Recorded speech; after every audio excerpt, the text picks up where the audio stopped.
Let's learn about using many and much. The words many and much both tell or ask about quantity, or the number or amount of nouns, which are people, like an astronaut, places, like a market, things, like a candle, or ideas, like a celebration.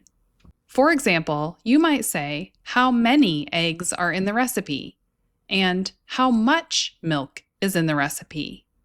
Many is used before countable nouns, or nouns you can count one by one, even if there are a lot of them. It is used before plural countable nouns, which refer to more than one, and end in s or es, or have an irregular plural like children. Examples of countable nouns are page, dog, house, coin, and student. Much is used before uncountable nouns. You do not usually count these nouns because they are ideas or concepts, or materials or substances, which are usually measured, not counted. Uncountable nouns do not usually have separate singular and plural forms. Some examples of uncountable nouns include snow, water, homework, and information. There are some special things to know about much.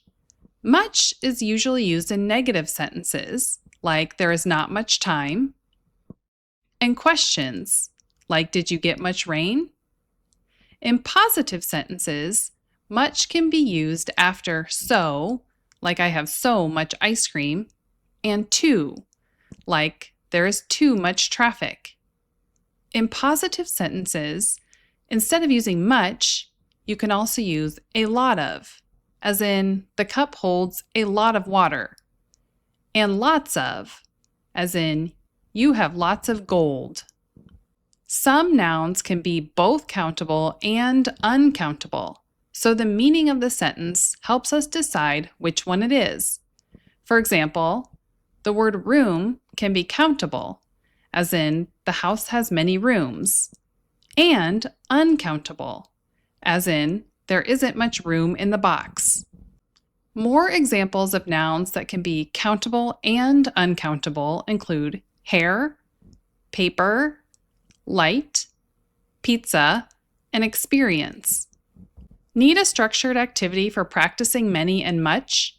Click the link in the description for a no-prep way to help your students learn this grammatical structure.